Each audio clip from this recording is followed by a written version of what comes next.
like grab that thing and own it, and is so overwhelming to the human mind because we are so afraid of the irrational state of danger of being alone. The only thing that is absolutely atomic, physically impossible is that you're ever alone. You are a cacophony of energy expressing it through an insane amount of biodiversity in a human body. You are everything except aloneness. You are the most complex ecosystem that this earth has ever created.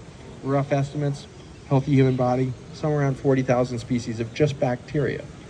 10x that with fungi, 10x that with yeast, 10x that with mitochondria. 14 quadrillion mitochondria are sentient beings living inside of myself as if little bees, pollinating and feeding me every day. Sunlight. I am being fed sunlight at an extreme rate, 10,000 times faster than the sun, by 1.4 quadrillion bacteria that are feeding 14 quadrillion mitochondria that are fueling me with sunlight to be a light being in physical form, because I am witnessed. So I am particle state, not wave. The only reason I don't appear as an angel to you is I'm being witnessed by you, and so I'm solid. And so we give each other the gift of being witnessed, and for that we become particle, not wave. I am a light being in particle state as a human being, and therefore I feel. I am a column of water that resonates those frequencies of feeling back out into the environment around me. And so the viruses and exosomes that I secrete in my breath that I was just telling you about is the imagination of my genetics into a future that hasn't occurred yet. And the vibration of my water emanating from me is the love and for the thing that will come next. Because I am willing to lose that too. And I know that everything I love now is going to be lost. And so I need to be in a state of grief over loss, because change triggers grief. And so the constant state of change that I'm willing to witness as being a present being that is still enough to be witness to it, I will open the heart of the universe and be witness to the change of everything. An earth that is living and dying. Elephants that are living and dying. The rhinos that are going extinct. You know, whatever it is, I'm witnessing the death. And that's what I got to experience in hospice every day is, my God, what a privilege to be at a deathbed. My God, what a privilege to watch somebody take their last breath. It's insane that you got chosen to do that. Like, it is physically insane to experience somebody's death. It is so much information that is released into the environment at that moment. And I was admitting 80 patients a week to die for 4 years.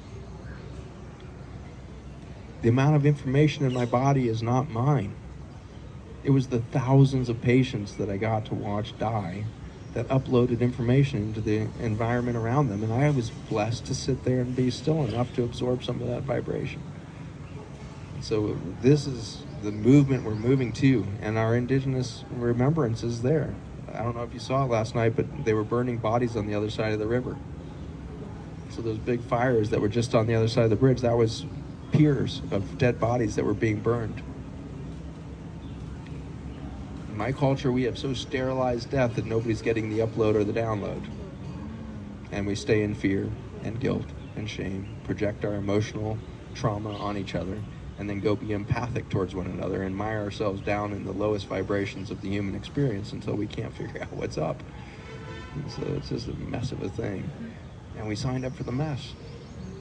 I don't know why entirely, but I'm trying to celebrate it more in my life. I'm trying to celebrate the messiness more. Because if it was just all heaven on earth, then we wouldn't actually be human. So it's that little story of gold that I told the other day. We got to start really appreciating the impurities that keep us solid. Because if we didn't have the impurities, we would just all be light beings still. We'd all just be out there in singularity and oneness. And I just think it's boring. There's something a little bit boring about being in singularity. We like asymmetry. We seek it out. We like the wobble.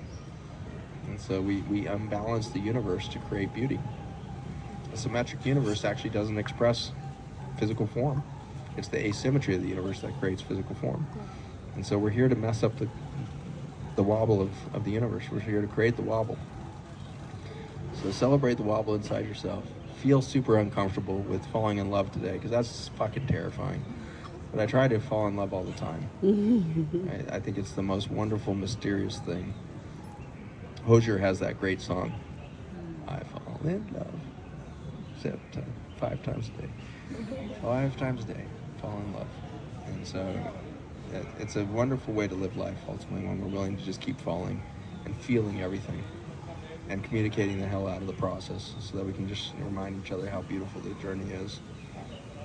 And this little girl that's laying here is just so on purpose. You are so beautiful, and you're so on purpose. And you came in at just the right moment to remind us of what God looks like. And you're here to see so much beauty in your life. And we're so happy you chose right now to be here, because you are a magnificent being, ancient being, come back to be a child to remind us what it feels like to love the earth through a child's heart. It's so beautiful. You've been running around so good the last few days. I love watching you run around with your friends.